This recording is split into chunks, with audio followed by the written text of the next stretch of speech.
लाहौर समेत पंजाब भर में फ्लावर मिल्स एसोसिएशन की हड़ताल तीसरे रोज में दाखिल हो गई है। मजीद तफसीलात जान लेते हैं नुमाइंदा आज न्यूज़ हुमा भट्ट से। हुमा, तफसीलात से आगाह कीजिएगा। जो हड़ताल थी वो तीसरे रोज में दाखिल तो हो गई है, लेकिन क्या मार्केट्स में भी आटा अवेलेबल है?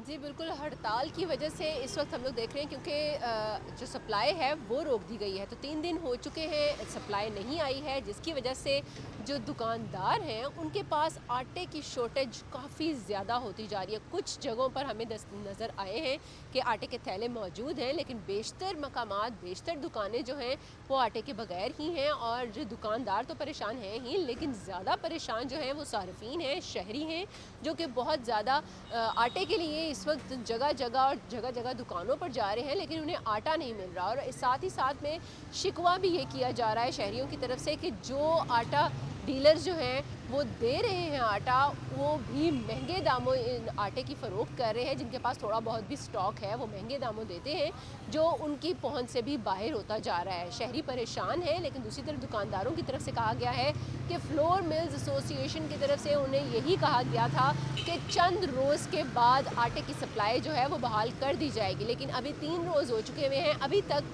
आटा जो है वो नहीं मिल सका है। और जिसकी वजह से चंद जो जगह हैं वहाँ पर स्टॉक तो मौजूद है, चंद जो आटे के थैले हैं वो नज़र आ रहे हैं, लेकिन बेशतर मकामात जो हैं वो बिल्कुल आटे के बगैर ही बैठे हुए हैं। दुकानदार जो हैं आटे के बगैर हैं ठीक और है बार हुमा बार भट्ट, ये कहा आपने जा रहा अभी है कि बताया कस्टमर कि जो जो है। बेशतर दुकानें हैं वहाँ पे आटा अवेलेबल नहीं है, सिर्फ चंद दुकानों पर आटा अवेलेबल है।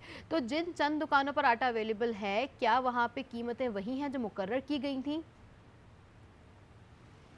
जी वही मैं आपको बता रही हूँ कि लोग क्योंकि ये शिकवा कर रहे हैं कि जो आटा जो दे भी रहे हैं वो काफ़ी महंगे दामों दे रहे हैं। क्योंकि आटे की अगर हम लोग जिक्र करें आटे के दाम के बारे में, तो 20 किलो आटे का थैला जो है वो 1800 रुपये का हुकूमत की तरफ से मुकर्रर किया गया है उसकी कीमत। लेकिन वही आटा जो है वो कहीं पर 2000 और कहीं पर 2500 में दस्तयाब है, जिसकी वजह से शहरी परेशान होते जा रहे हैं। और दूसरी तरफ अगर आप दुकानदारों से पूछें तो उनकी तरफ से तो यही एक जवाब दिया जाता है कि वो किसी सूरत भी कोई भी आटे की कीमत जो है वो बढ़ा कर नहीं, बल्कि जितनी कीमत हुकूमत की तरफ से मुकर्रर की गई है उसके मुताबिक ही फ़रोख्त कर रहे हैं। लेकिन इस वक्त शहरी काफ़ी ज़्यादा परेशान होते जा रहे हैं, हुकूमत से मुतालबा कर रहे हैं कि ये मुज़ाकरात जो है, जो भी मुतालबात है मान लिए जाए, ताकि लोग जो है वो जो इस भी मुश्किल मुज़ाकरात से हैं, बच सके। मुतालबात हैं, क्योंकि वो आटा नहीं है। माने जा रहे हैं। हुकूमत और फ्लावर मिल मालिकान के दरमियान मुज़ाकरात बेनतीजा होने का खमियाजा सार्फिन उठा रहे हैं। हमें तमाम तर सूरत हाल से अपडेट कर रही थी हुमा भट्ट, आपका बहुत शुक्रिया।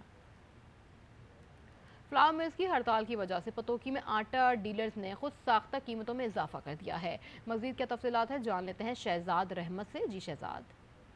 जी बिल्कुल, फ्लोर मिल्स की जो हड़ताल है वो जारी है और पतोकी के जो आटा डीलर हैं उन्होंने भी खुद साख्ता कीमतों में इजाफा कर दिया है। इसके साथ साथ जो फ्लोर मिल्स मालकान हैं ज़िला कसूर के, उनका ये कहना है कि जब तक हमारे मुतालबात पूरे नहीं होते ये हड़ताल जारी रहेगी और आटे की सप्लाई भी उन्होंने मुअत्तल कर रखी है। मज़ीद क्या कहेंगे इस हवाले से? जी बिल्कुल ऐसे ही है। इस साल जो हमारा बजट है उसके अंदर मिल्क की सालाना आमदन की जो टर्नओवर टैक्स है उसको 0.25 से 1.5% कर दिया गया है, जिसकी वजह से हमारा ओवरऑल प्रॉफिट के ऊपर बड़ा इम्पैक्ट आता है। उसके अलावा मिल्क को इन्होंने विद होल्डिंग एजेंट जो टैक्स का कलेक्ट करने की ज़िम्मेदारी दी है वो मिल्क की ज़िम्मेदारी नहीं है। हमारा ऑलरेडी बिजली के बिलों की वजह से आगे ही हम लोग इतने परेशान हैं, उसके अलावा अब हम लोग टैक्स इकट्ठा करने निकल जाएं तो सिर्फ ये हमारे मुतालबात हैं हुकूमत से कि ये जो टैक्स इतने लगाए गए हैं इसको वापस लिया जाए और तब तक मार्केट में हड़ताल रहेगी।